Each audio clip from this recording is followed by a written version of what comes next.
Welcome to Glazed Over, a podcast for contemporary ceramic studios. We're your host, Jessica Cowan. And Amy Williams. You're invited to join us in creative conversation about life in the arts as entertainment space. Hi, Jessica. Hey, Amy. I think that was a really, really big productive conversation we just had. Yeah, I learned a lot during our conversation about all things 420. Today, we got to sit down with Caren Clarke from Hearts of Fire and Stacey Sparrow from Art on the Rocks, who gave us the lowdown on everything you need to know to bring 420 things into your studio. Yeah, we talked about how to host the event, especially if you've never done it before or are not good at all things weed. I represented that today in the episode. We talked about like how to collaborate with dispensaries and smoke shops, how to price these events, how to glaze these things. We covered it all. I feel like even like languages and disclaimers for these invites. We really got it done. Yeah, absolutely. My brain is a buzz with thoughts and ideas that I want to bring into my studio. I can't wait to see what Stacey's going to bring back to us. Just sneak peek and disclaimer for everyone that she's going to bring some visuals to us about things that she has in her studio that you might want to bring into yours, and best ways to stilts and practices and all those things. So I think we're doing enough talking. Like, let's just jump into it. What do you think? Yeah, I agree. And you can find all that stuff on our Instagram. So make sure that you're following that because we do put some extra little bits from the episode in there. And yeah, I think that's enough from us. Let's jump into the past and actually listen to the episode. Here we go. Feel like a juggler at your ceramic studio? Between classes, bookings, and admin tasks, those pins keep flying. Let Occasion help you put down the act and get back to creating. Visit occasion.act to discover your peace of mind. Hey podcasters, this is Lisa with Bisque Imports. Enjoy this podcast series from the CCSA, and for those of you who are looking to expand your knowledge on industry best practices, how to create some great samples, etc., don't forget to visit all the resources available on bisqueimports.com. Enjoy! As a small business owner, saving money is the key to running a successful studio. When you join the Contemporary Ceramic Studio Association, you unlock exclusive discounts with industry suppliers, saving you money on everything from bisque to glazes and clay tools. These discounts easily cover the cost of your membership, and then some. Don't miss out on savings that can help boost your bottom line and keep your shelves stocked with high-quality supplies. Learn more about our membership discounts at ccsaonline.com. How long have y'all been doing this, Stacey? Like when did you start doing 420 events? So with pottery, we started doing it in 2021 after the world was opened back up. And but we've done my studio was a canvas studio before we added pottery in 2020, and we would do paint nights in local smoke lounges near it's legal in Massachusetts. That leads me to, I guess I should have asked you first, like, tell me where you are, because I'm in Georgia and it's not legal. Is it legal where you are, Jessica? No, it is not. Yeah, and I'm assuming, Caren, it's also legal where you are. It is, yeah, but Yeah. only has been for, I think, since 22. So Oh, it's wow. fairly new. Yeah. Okay, wow. So I guess, Stacey, tell me a little bit about like your studio first, where you are, where you're located, and what y'all do in the studio, because you do a lot, right? Sure, yeah. So I'm in Massachusetts. I have two locations, just a few towns apart from each other. And I started as a canvas studio, as a paint and sip in 2009. And then we just kind of added things over the years. We've done wood, we've done resin, we added pottery in late, well, yeah, it was at the end of 2019. And we've kind of just tried to do a little bit of everything. I have a degree in art education, so my background was kind of jack of all trades, master of none kind of thing. So I've experimented with lots of mediums and I get bored easily, so I like to switch it up. So we do a little bit of everything and always will. We just try to be a place where people can feel comfortable making art. So what that art is might change over the years. Nice. What about you, Caren? Where are you located? What's your studio called? What do you do there? I am in Missoula, Montana, where we have about 3 feet of snow currently. Maybe not 3, but at least 2. Yeah, we've gotten hammered in the last week and stuff. I'm paint your own pottery. I started in 2016.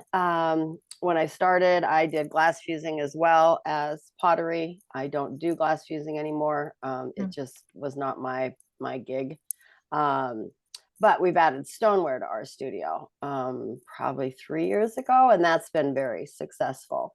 And then we have do-it-yourself canvas painting as well. Nice. So Stacey, you got kind of started working with smoke lounges in 2021. I guess when did it become legal in Massachusetts? Do you know?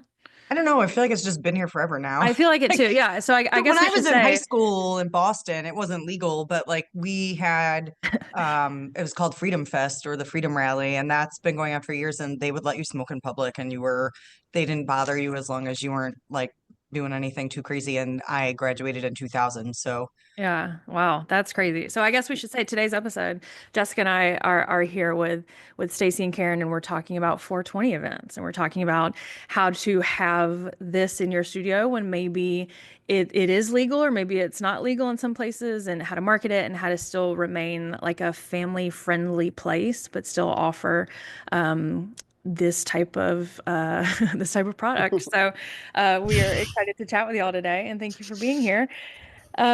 So Caren, when did you get started with this? You said in 2022? I think it was 2022 when it became legal. We're in what, 25? So yeah. And it took me a little while before I brought it in.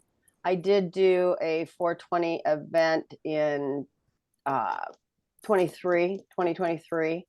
And I always tell people it was completely packed. And I most often do food with my events. It's the only time I've not had food left. Because people, I know they were out smoking you can't smoke in the building, but they were smoking in the car or doing edibles or whatever. And it was fabulous because I didn't have a bunch of leftover food to put away. So that's smart. Yeah, I wasn't able to do one last year because I was out of town right around that time. But I do have one scheduled. I'm doing it on April 13th. I was going to do it on 420, but 420 is Easter Sunday, so I didn't think that was maybe a good idea. Plus, people like to have their stuff back beforehand, Yeah, So that's we're true. doing it. Yeah, doing it on the 13th. I haven't even boosted the post yet, and I've probably got 8 people signed up, which is pretty good for a couple months out. So yeah, agreed. Yeah. Jessica, so we've established it's not legal where we are. And as a studio owner, I don't traditionally own a studio, or I don't own a traditional studio. Do you carry pipes and stuff like this? Do you do anything for 420? Yes, we do. So full recreational marijuana is not legal in the state of Tennessee, but the CBD, THCA, and other derivatives are.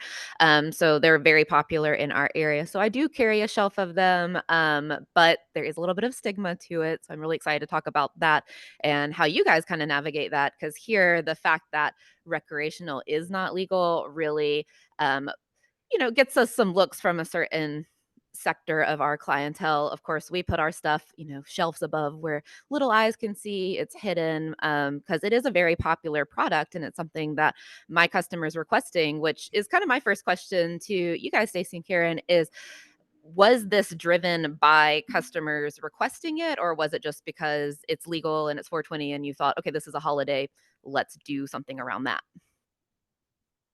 For me, it wasn't really requested. And there is still, because it's been illegal for so long, there is still some stigma to it. I do not have the items out in front of my studio. They're in the back room on a shelf. And then I have a couple of strategically placed signs that say, ask us about our 420 items. So people will ask about that. I go back and forth because I have wine glasses and beer steins out in the studio. But I just think, especially in Montana, it's just too new. And Montana is a very redneck state. Luckily, I live in a much more liberal town than most of Montana. So, Yeah. but it's popular, and I've done some paint your own pipe nights too, not just a whole 420. Just come in, and that's been moderately successful. I don't know. My events don't always. People are just hesitant to sign up, and they wait till the last damn minute. Oh, sorry. They wait till the last minute, And it's frustrating because you're Yeah, trying to totally. plan, and I'm kind of really a one-woman show, so it's something I struggle with sometimes with events. So Yeah. What about you, Stacey? Was it asked for? Did you just see like a hole in the market and say, Um, do a little this? bit of everything. So I'm personally an advocate for cannabis use, and I have lots of friends in the industry. I have friends that are cannabis nurses. I feel like other states don't even know that exists. Yeah. And we have more dispensaries in my town than we have liquor stores. It's very normal here. It's not odd at all. My studio, like I have a weekly clay class, and one of the gentlemen in that class works at a dispensary, and like I can smell him before I see him when he comes Sure. in. Um and it's just not weird. Like nobody scoffs at it, nobody turns their nose up at it. We do put ours are right out on the shelves. We have a curtain over it that just says 21 plus. Mm. If a little presumptuous, but we do show people sometimes um based on Based on their hair. several things. How they Vibes. smell, how they dress. So it's well received. I have never gotten any kickback on a post, on an event. Our events, we do these events after hours, or we'll close like an hour early for the 420 events, so there aren't kids present even in part of the studio. And we seat 100 people, and this is regularly at 100 people. Wow. So we do like themed projects for the night. We try and make it like something special. It's not just come paint pottery. So we either have like some sort of theme or something involved with it where we're just spicing it up a little bit and trying to add value in different ways. Our 420 event this year, which we say 420, but we do them probably every other Sure. month or so. We're doing one on April 19th, and it's bunnies and gummies because you Mm. can't smoke in the building, but we're bringing live bunnies, and you can just get high, hang out, paint pottery, and pet bunnies. Um, Love so that. I posted it 2 days ago, and I think we're at like 30 signups already. Yeah, that's Um, crazy. and What it's fun. what are some other themes? I'm so interested in that aspect of it. We've done 420. We did like a weed fairy night for Halloween last year. There's a Facebook group around us called the Weed Fairy, and she would like, people like drop off like wine baskets at their girlfriend's porch. She drops off joints. So we coordinated with her, and she's just like, I don't know, like a local busybody in the 420 realm, I guess. Um, and we coordinate with dispensaries, smoke lounges, different things to just come, and sometimes they set up a table and just do education, Mm. advocacy. We have a moms group called Moms Who Elevate. Um, and the woman who leads that is a cannabis nurse, so she'll come and do like advocacy and education. We've had like a chirps bar where you can just come in and like smell it all and kind of see the different kinds. You can't consume, well, you can eat brownies, gummies, whatever you want, but we can't smoke on the premises. So we just find like adding a theme is fun.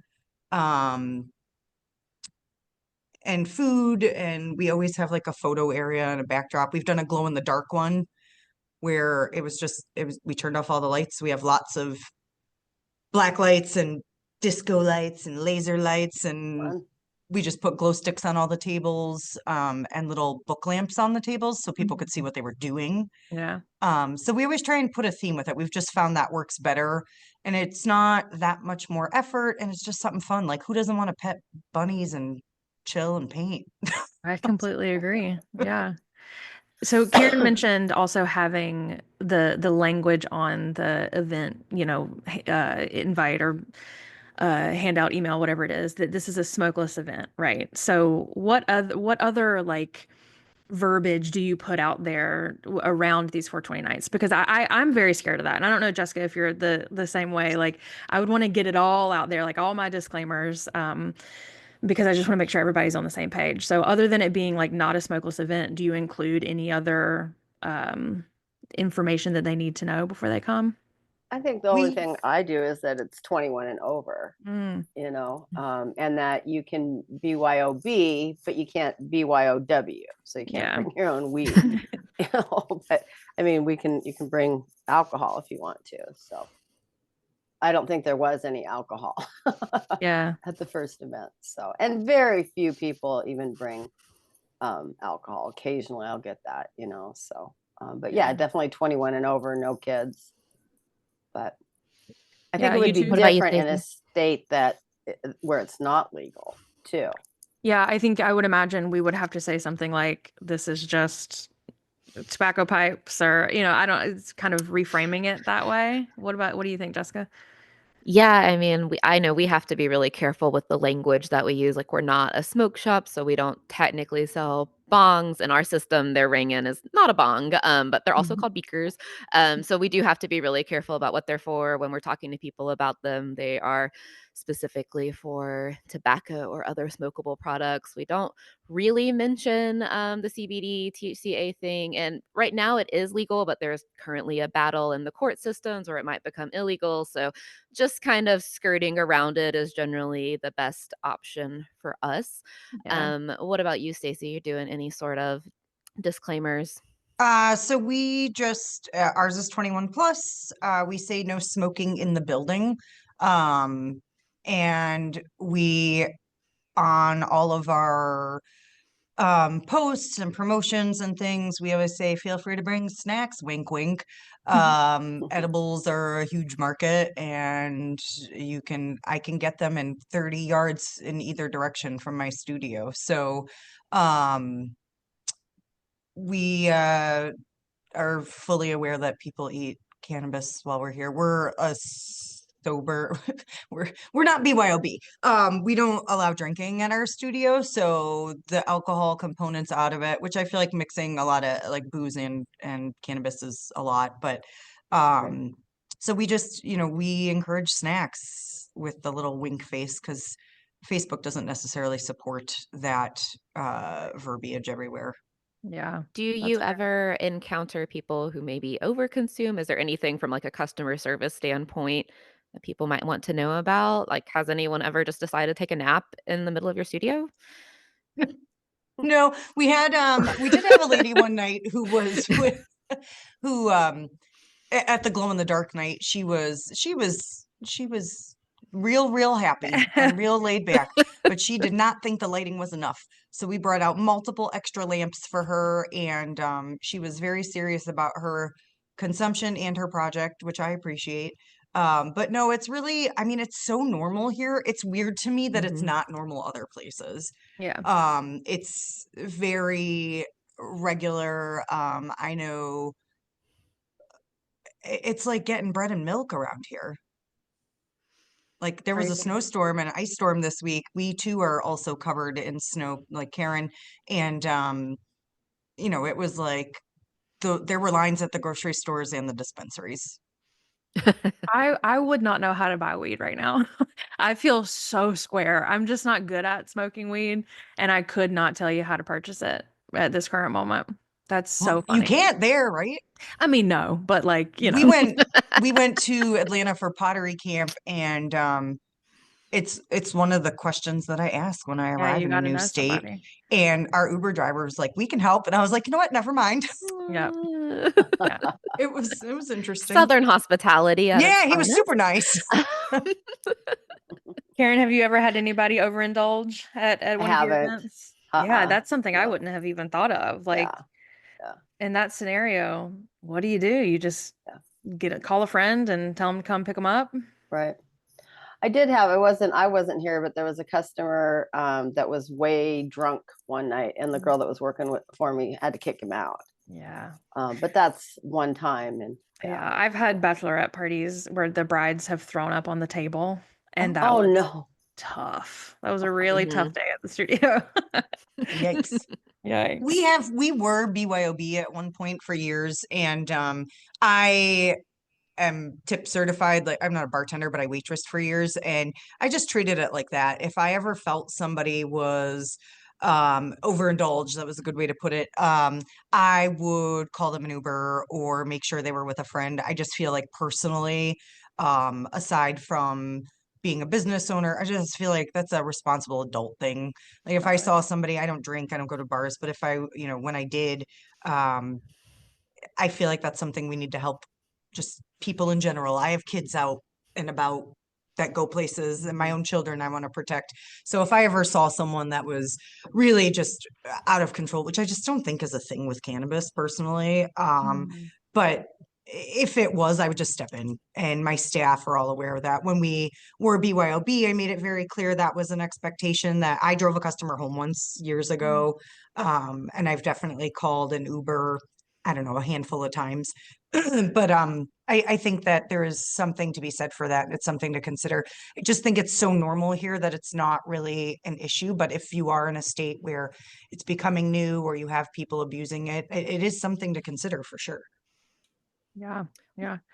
So I think a lot of people in the industry are, I mean, maybe I'm projecting a little bit, but I would not know where to start with an event like this. So I would love to hear from both of you about like, planning one. What's on the checklist? What are you ordering? What snacks are you providing? Like even if it's just not a themed one, just a regular come in and paint these pieces. Where do you start? Caren, what do you start with?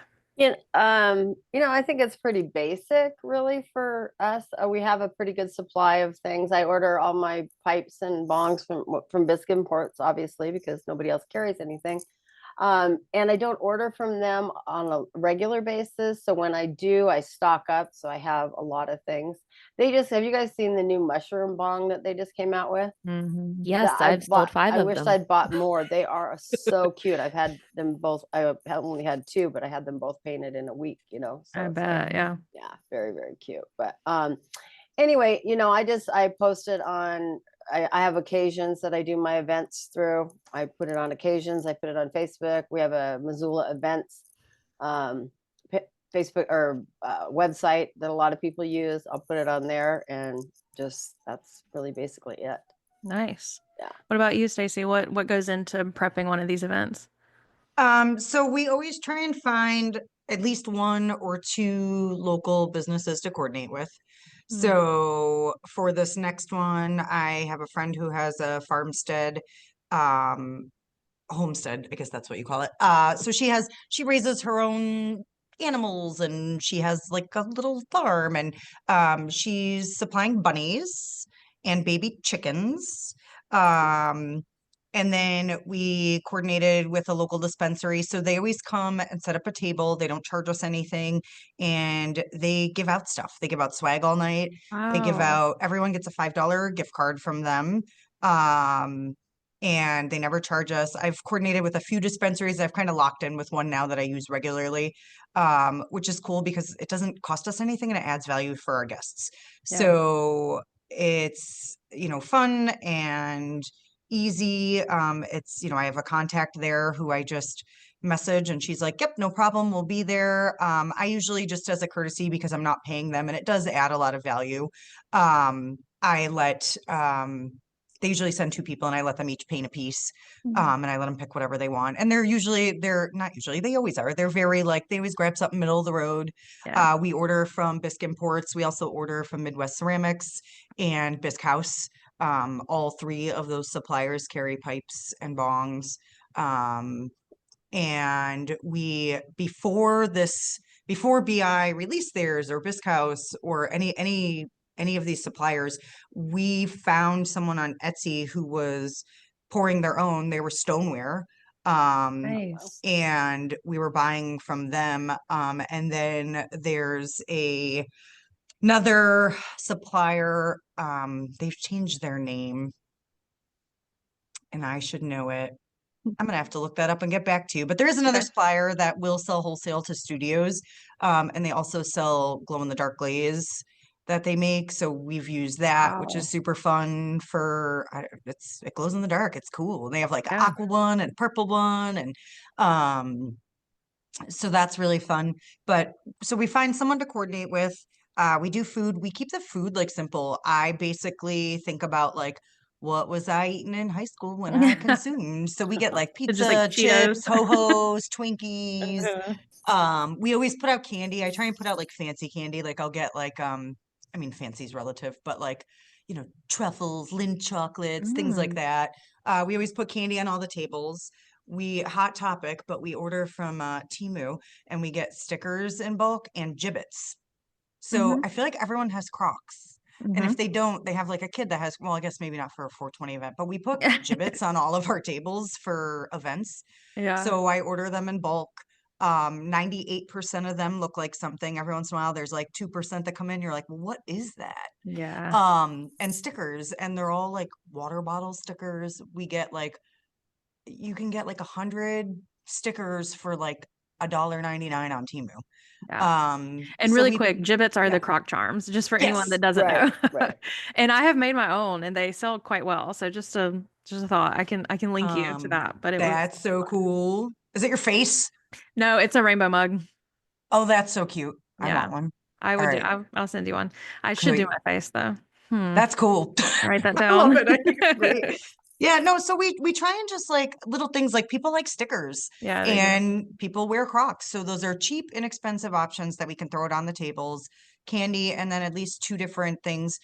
For food, I don't like to solicit food places, especially if I'm asking them to coordinate with us like at a discount, or if they just want to do it to promote themselves. That's like a personal pet peeve of mine. I feel like artists are asked to do stuff for free all the time. And I think it's very odd because like I would never ask an electrician to wire my house for exposure. Right. So I'll often put things out just on my own personal Facebook and say like, if anyone would like to coordinate with us for this particular event, let me know. And then I just kind of let them lead the conversation. Because a lot of times, especially like local bakers, I don't know if cottage kitchens are a thing where you guys are, but like if you have like an in-home bakery business or something and they're trying to put themselves out there, I don't ask, but I allow them to lead the conversation. And if they want to give us a discount, great, I'll take it and I'll plaster their name. I have 60,000 followers on Facebook. I'll put their name all over it. Um, and we always make sure they're still paid. Like the dispensary is not hurting. They can come here and Right. hang out for free and give out gift cards, and they're happy to do so. Like they have a marketing team that just does events like that. So we've had local bakers come and do like cupcakes or cookies.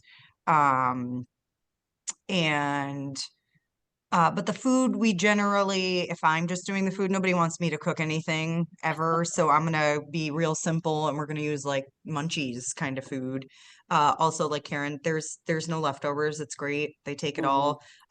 We try to like serve people. I do find that like food in general for events often sits there because nobody wants to be like the first guy to go Right. grab it. Yeah. So we have like a tiered cupcake stand that we always use, and we take the trays off and we walk around and we're like, if you don't eat it, I have to, and I don't need Right. it. So here you Yeah. go. That's And great advice. we try to like get the food out anyways. If I've already spent the money, then I want people to eat it. And I really think it's Right. just one of those situations where people are like, well, I don't want to be the guy. Yeah. I don't have a problem being the guy. I'll go get the cupcake.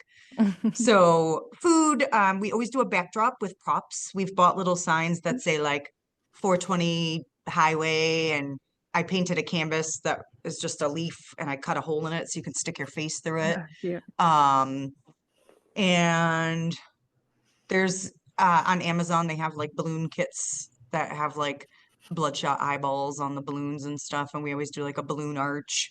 And I know it's different. Everyone's in a different space.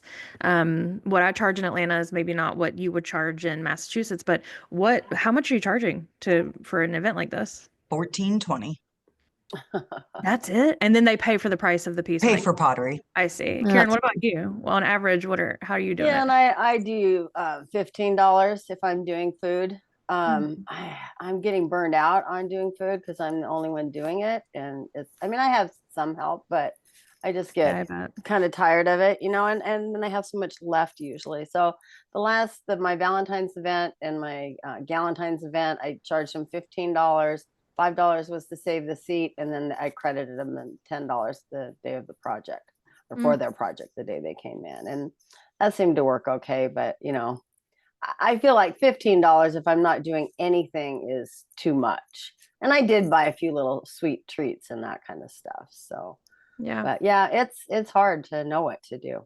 It is. I think we're kind of moving into a space where people are just used to, I mean, I can't get out of bed without spending $15 in the morning at least. So, Mhm. I think there is some value in having that pay to play thing. Jessica, where do you land on this? Like what would you charge?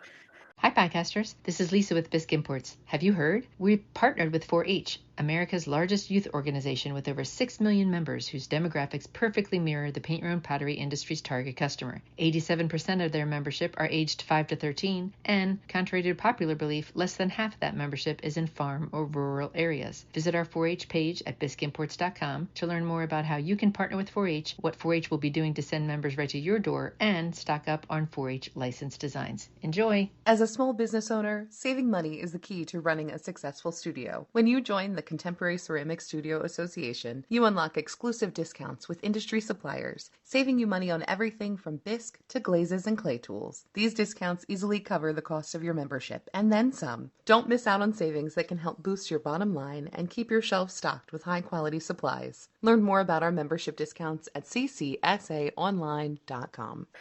Yeah, so I'm definitely a fan of a fee to reserve a seat. This over Valentine's Day, we did a singles mixer, and it was $5 to reserve your seat, and we had snacks and little get to know each other games and whatnot. I don't do any credits towards the pottery. I don't do discounts, things like that. 420 event is actually a little outside of my personal brand image. If we were to do it, it would be at like 10 p.m. on a Friday night, way Mhm. after close kind of deal. But I do other partnerships with our local dispensaries where I sell like wholesale kits to them that they can sell to their customers to have a paint your own experience, or they can do their own paint night there. The kits go really well. Just having a painted piece at these dispensaries that has my information on it drives a lot of people to my store. And that's how a lot of them know that we have these items without us having to do a Mm. lot of marketing around it. But what I would love to hear more about from y'all is the price points on your actual bisque pieces there, because I know for me it's a pretty good range. Like my pipes are anywhere between 29 and 49, and then our bongs are going closer to 100. So is that about fair? What are you guys charging? That's kind of where, well, on my pipes, I'm at 20. I just raised them 28, I think, for all of them. And then the bongs are like 80. And is that with a Um, studio fee or I'm all inclusive. all inclusive? Okay. Mhm. Stacey, Yeah, what and about I you? think I could probably get more for the bongs and stuff. So I'm looking at all of that. They're kind of a pain to dip for one thing. The pipes are a little more challenging to Yeah. dip. And then I have some of the little trays and that couple of the mugs and that kind of stuff too. So, Mm. Mhm. but I'm Stacey, what about you? interested and I'm working on and kind of thinking about partnering, sorry, with other people, dispensaries and stuff. I have this one customer that comes in quite a bit. And he owns a dispensary that's actually probably 8 miles from where I'm at. And there's a lot of houses around and that kind of stuff, kind of that other community. And Mm. so I'm talking to him about doing a on site where I would go there on site painting event and Yeah, stuff. I think So that's a great idea. And even what Jessica just said about putting a painted piece at your dispensary, like that's genius with your information nearby. I think that's really smart. and I have a little flyer. It's like a 4x6 flyer in a little frame that I set out one day to try to deliver to all the dispensaries. We have, I mean, Missoula is like 70,000 people. We have like 55 dispensaries. It is insane. I Wow. mean, I don't think that they're all going to last Mm-hmm. very Yes, long. they They will. just can't.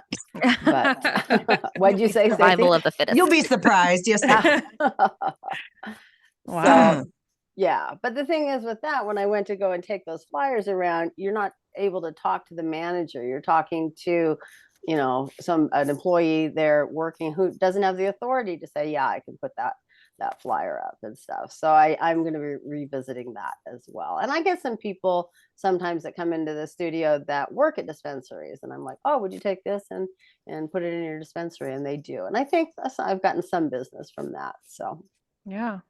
Nice. yeah. I'm interested in the stoneware pieces, Stacey, and the glow in the dark paint. Is that something you can share with us? Yeah, I can follow up with that. The stoneware pieces were quite expensive. It was before, again, any of the vendors had developed their own line of pipes. Um, and it was not, it was like a one-woman show who like poured them, made them, painted them on Etsy, and you know, had made our own molds and stuff. There's also another Hotcakes USA is a guy that makes his own molds. I have some of his pieces. They're very over the top. Like I have a diamond studded skull bong, and all sorts of other things. Midwest has a lot of different ones that are necessarily out there. We've made our own pipes, like a coffee mug with a pipe attached. Um, that Midwest actually like made a prototype for us. As someone who actually uses cannabis, they're the most unpractical, ridiculous thing. I was gonna say that Yeah, seems that you can't clean them. You don't yeah. want a dirty pipe next to your coffee that you're like putting in your face. Yeah. I don't actually smoke, but I use edibles and like I just that smell that doesn't sound pleasant at No, all, not at actually. all. As far as pricing goes, I feel like this is very much an experience kind of niche. My pipes, even my smallest ones, like the simple small pipes, they all start at 35.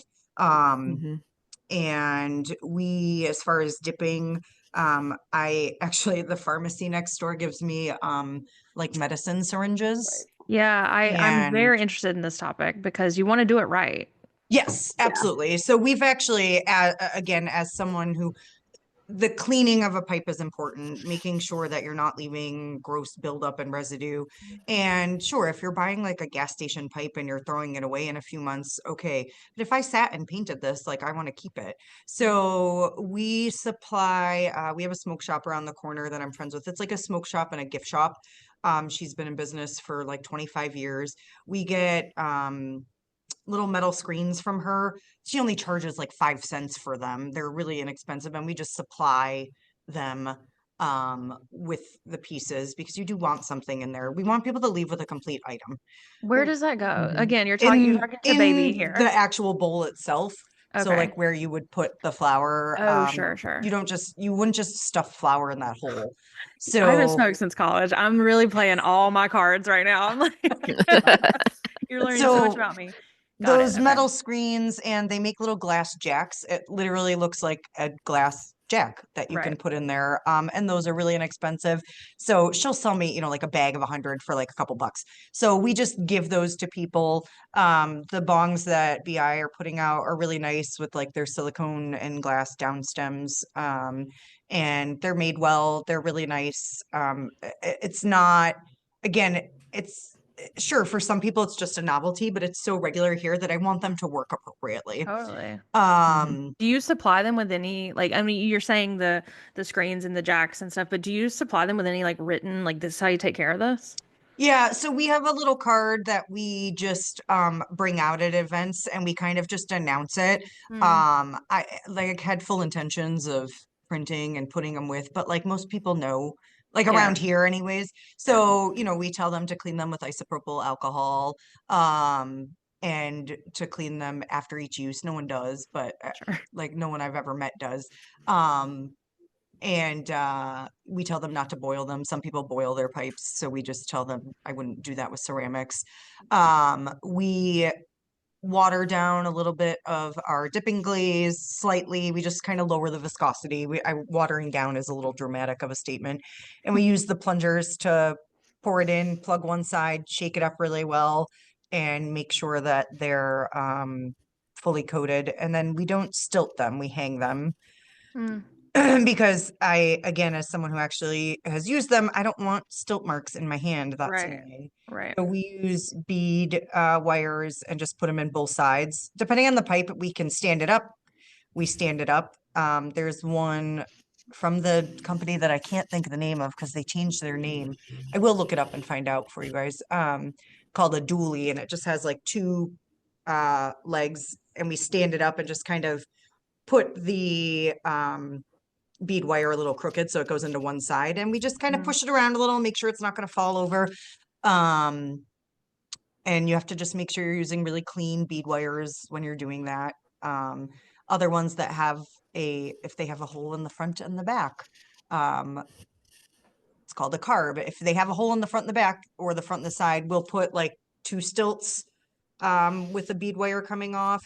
So we try to make it so you're not going to have like stilt marks in your hand. Yeah, That's not that's smart. comfortable. Well, and that's Mhm. like customer service. If Yeah. you next time you load a kiln, if you'd snap a picture, I'd love to see that. I think that would be really helpful for people as well. I would For sure. too. Yeah. I agree. Yeah, 'Cause I we can do, even just we, take a about- we picture stilt and them share and some. I don't like the stilt marks either. And I hadn't Mhm. really ever thought about exploring another way to do those. So that would be very helpful. Yeah, I've tried to, as we've expanded and added more clay too, I've played around. I haven't found one that I love yet, but trying to like make our own furniture out of clay to like hold the racks so we can do it more efficiently and get more lined up, because we're often just putting like a bead wire with 2 posts and just hanging it right through the pipe. And just making sure we encourage a lot of like pottery glazes Mm. and our specialty glazes on them just because it looks cool. So we'll just make sure that there's not too much glaze caked in the mouthpiece so the bead wire doesn't stick in there. We sand the bead wires regularly. Actually, every time we stick them in, we just hit them with a stone or a Dremel to make sure that they're not sticking to the inside, because that's not fun either. Yeah, I mean, I think that's how you stay so successful, is because you care about the finished product and people can tell that. So I think that's very cool. Stacey, do you sell more pipes or more bongs, or is it like equal? It's so funny. We don't focus on pipes and bongs for our 420 nights. Mhm. At the start of COVID, like it was hard to get certain things. So I've just come into this, I try to avoid guaranteeing certain pottery. So we always Right. have a featured project or two. We use the stoneware mug that has a like plaque on the front, and we Mhm. use 420 silk screens on that, and we've come up with a recipe that's like very green and drippy and cool looking. So we always put that out. At Cerama Jam last year, we had these planters that are kind of angled at the bottom that we did designs on, and with the puffy paint. Oh geez, what's it called? French Yeah. dimensions. Thanks. Was it your class, Amy?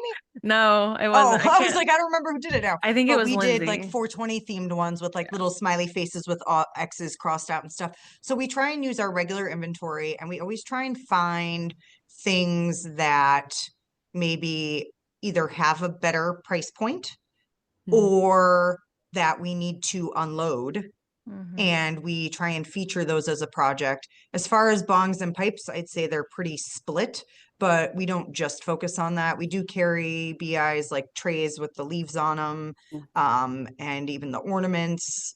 And we have a local pour shop that we get these like really cool, like old vintage, we're gonna call it. There's probably actually vintage. 90s isn't vintage, guys. Yeah, don't hurt my feelings. I can't when people say that. I'm like, that's not vintage. Like peace pipes and stuff though, they're like these really old pieces. They're just kind of cool. So I would say, it's pretty split, but like the night of those events, we got tons of people painting mugs and planters and whatnot.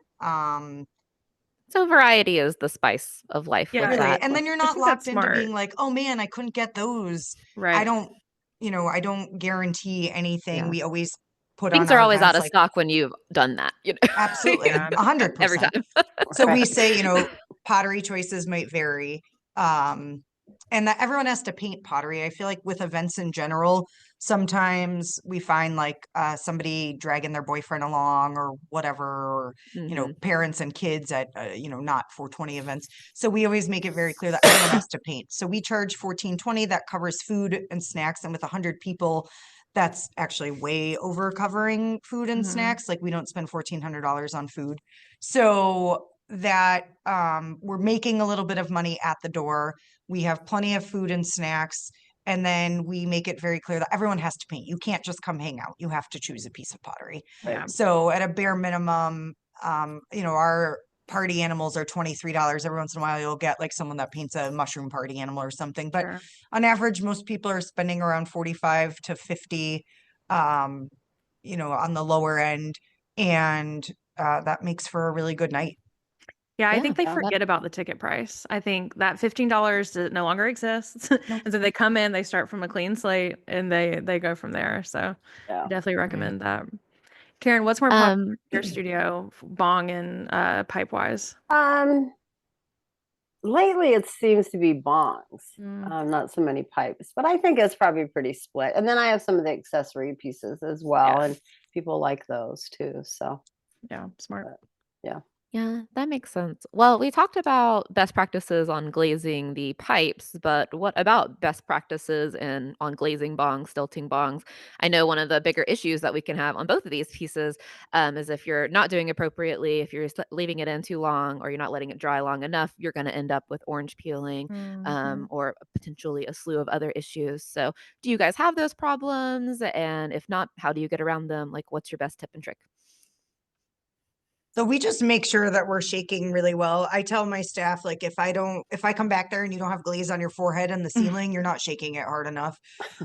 So we're pretty like thorough. And then we inspect as we're loading kilns, excuse me, each piece. So if we feel like it looks too thick, I know this is a hot topic and might get some heat for this, but we finger sand them a little bit. We have a Me respirator back too. there and we make sure we do it appropriately. I'm in this for the long haul, so I do want to keep everyone safe, but if we need to, we do. We also use the disposable mascara wands from Amazon Mhm. that people use at Christmas time and stuff to make sure we're cleaning out holes appropriately. Mm, And we're very thorough about checking our viscosity and making sure our dip tank is where it's supposed to be. So we're not seeing those issues. It's not a cheap piece and I want people to come back. And if you leave with totally. something mediocre, why would you come back? So Yeah. we're a stickler for making sure that the pieces are done well and that our glaze viscosity is right and that they're fully coated. Things like beakers and stuff, you want to make sure that you're getting in there, and if it has a stem that sticks out where you would put the actual bowl, making sure that when you're pouring out that it's getting out there. Mm. um and just making sure that it's fully entirely coated inside. We do stilt our bongs. We make sure our stilts are straight and clean and sharp. Where are you um getting your stilts from? Just this now, this is a personal question. I need new all stilts. over. Yeah. I've Fair. ordered them from the ceramic shop. I've ordered them from BI. We have a local pour shop that sold me some. I feel like lately the ceramic shop is Mm, where I've gotten most of them, but I'm also like, I'm a big fan. Like, there's no downtime in my studio. If there is, you're sharpening stilts or dusting totally. something. So we try Yeah. to keep them pretty well maintained. Mm. And I buy For all our of mine listeners from at home, American. Oh, sorry. Say that Stacey, again. what's your dipping glaze and viscosity? We use Gare's Dazzle Dip and we keep it between 11.3 and 11.9. I'm like really extra That's about it. really important information. So I would I'm think particularly when it comes to these inside outside glaze pieces, so Sure. Yeah, that might sound a little crazy, but I make them like we check it 3 times, and if it's not the same or like within a tenth of a second, then we stir it up again, and we use the black viscosity cup. Um, mhm. I don't know. I've just seen like traveling around and going to other studios or seeing people post about issues. I'm like, well, wait, we can avoid it by just doing these things, then we're gonna avoid Totally. it. That Right. seems like the thing to do ahead of time. I don't want trouble. I don't want to tell someone Same. that their piece is messed up.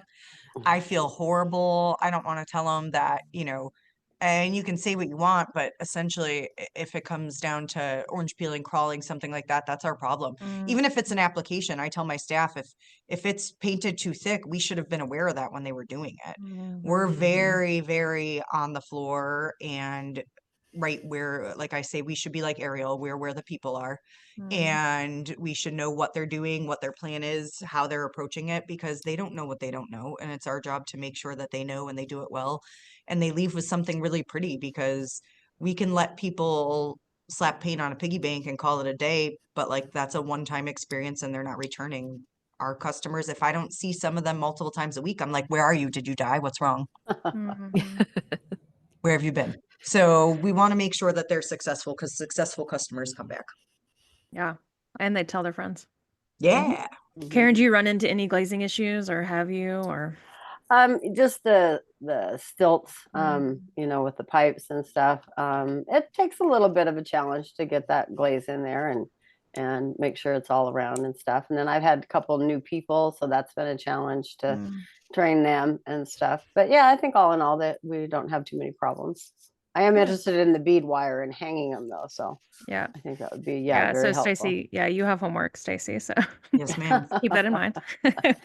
And we do use the Gare dip as well, and try to keep that viscosity right around where Stacey's at too. It just works better, Yeah. you know. So Also, same for me. I use Dazzle Dip in my studio, and we keep it right around 11, 11 and a half. hmm I use Mako. Sorry.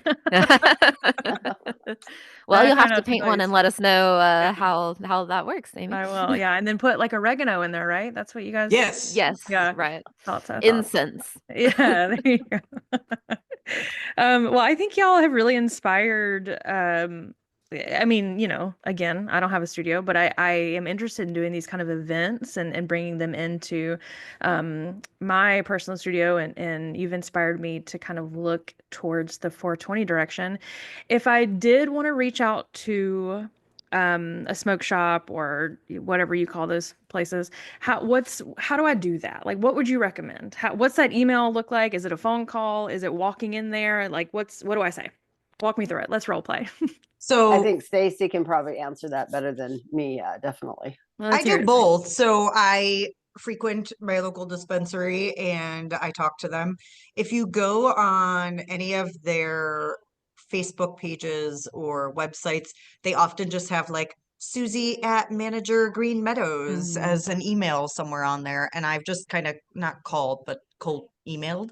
Mhm. Um, we've definitely had people in here that um have approached us and say, hey, I work at a dispensary or something. We had a news article a few years ago. It was like the worst name too. We didn't think of the name, but like the writer for the paper came up with the name and it was like, I don't know, it was really silly. But we got a lot of like street cred from that and dispensaries reaching out as dispensaries are popping up. I find around here anyways, most dispensaries have a budget and a team for marketing. We have smoke lounges, so you can be a member and you can go there and it's like a bar, but it's cannabis. You bring your own cannabis, they don't sell it, and you can hang out. They have pool tables, they have activities, they have bingo nights, and you can bring it there. So I've gone to clubs and just gotten myself a membership. In Massachusetts, you're allowed to smoke in a club if it's a private club. So most of these private clubs charge like a $5 membership fee for life. And then that's how they like work around being able to Sure. smoke inside. Sure. 'Cause you can't smoke cigarettes inside anywhere anymore, right? That's not a thing. Mm. Um, You can hear some so places. they Yikes. I remember when you could smoke cigarettes walking around in the mall. I remember Um, going to a restaurant and they say smoking or non-smoking, yeah, Right. which is crazy because it's all smoking at that point. right, Just right. like an Yeah. airplane. Used to Yeah, be able to yeah, smoke in the yeah. In an back of an airplane. airplane. Yep. Yeah. Ashtrays right on the armrest. Yep. That's Yep. incredible. But so we've coordinated with smoke shops, dispensaries. They want to. I've never had one say, that's not something we would do. We did on top of 420, guys, don't miss out. There's also July 10th, which is 710, which is oil day. For Mm. people that do dabs and oils and things like that, we always do a big My 710 gosh. event. We did a 710 event at a dispensary last year.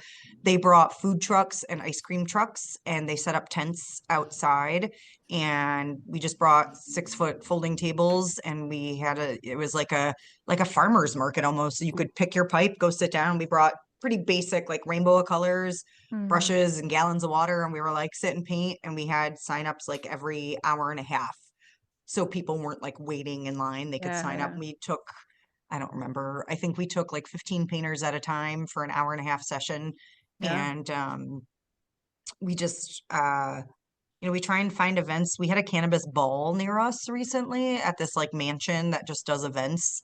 And they had vendors and they had, and you're allowed to consume on the property. It was like a garden party. It was like That's a cute. 30s theme. So we all like wore ball gowns and like feathers in our hair and stuff. And you just walk around and smoke and eat gummies, and they had different activities. So we set up just like an information table that like, hey, we exist kind of thing there, Yeah. because it was probably I don't know, maybe 100 people there. And they had like an outdoor dance floor with a tent and like this garden. They had a fire dancer, and it was super cool. And myself and my staff and my husband, we all went and dressed up and walked Fun. around in the garden. It was fun. It seems like what I'm hearing is like get involved, show up, meet people, set 100%. up a table, give out the information. Wow. The fastest way to get people into your studio is to invite them in. Right. Just that easy. Keep it simple. Yeah, Yep. very true. Wow. On the coordinating part, I just had like a list with me and I wanted to point out a few other things that people could do. We've coordinated with musicians. He came to one of our early 420 events and he's like, I'm a cannabis artist. And I was like, oh, tell me more. There's just this older guy that he like rapped solely about cannabis, and he was actually really good. It was very funny. He was very over the top and like kind of eccentric, and he was like, I just want to come in and hang out.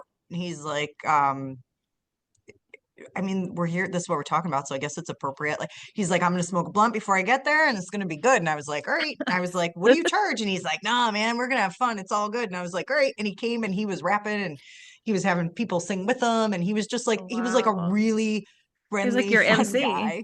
Yeah, he hosted Yeah. with you. Right. He just came in and he's like, yeah, as long as I can have a good time. I was like, great, let's try it.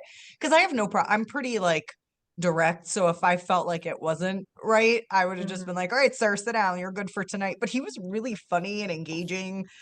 We've had like just like a more low key like guitar guy that did like a lot of like 90s alternative covers. Like he was singing Incubus and like Green Day and just music in the corner. And he charged like, I think we paid him like $200 for the night. And but all of that is more than covered by our entry fee. We don't do a discount or a kickback. So 1420 is just it's cute and funny. And I was like, it's an extra way to get, we usually charge $10 across the board for most events.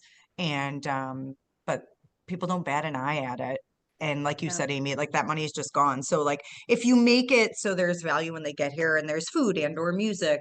As for the food thing, I also wanted to touch on, especially with 420 nights, but most of our events, we find lots of things that are non-perishable.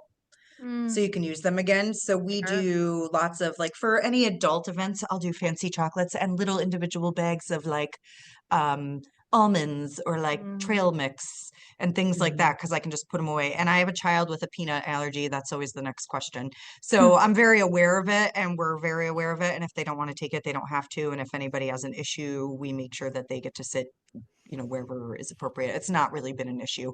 But Lindt chocolates and stuff, if they don't eat them all, I just scoop them off the table, put them in some Ziploc bags and stick them in the freezer. And then we pull them out for the next event. Yeah. Those big boxes of chips from BJ's, juices, mini water bottles, those are a lot of what we do. The only real things we do depending on the event, cupcakes, we have a grocery next door. They're $1 a piece. And the bakery just likes us and she knows we're an art studio. So I think she tries to impress us. So I give them free range. I'm always like, artist choice. This is the theme. And they always do it up. And it's just like I don't think you guys have Hannaford in the South, but whatever. It's our local grocery store.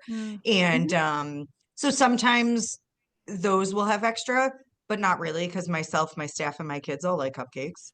But that's when we also pull out that tray and we walk around and we're like, who's taking them? And I'm just kind of pushy, but in a funny way. And I'll just be like, guys, look at me. Do I look like I need eat all these cupcakes? Take them. And they do. And they're like, okay. And then they're not huge. They're normal sized cupcakes. I'm left. I'm like, guys, just take it. And a vanilla, I get it. And Feel for it. it's great. I always tell people really helpful, but that's not our most, come in with a plan. We're joking. I don't really let get high, but, and they think it's funny and it's just laid back and fun.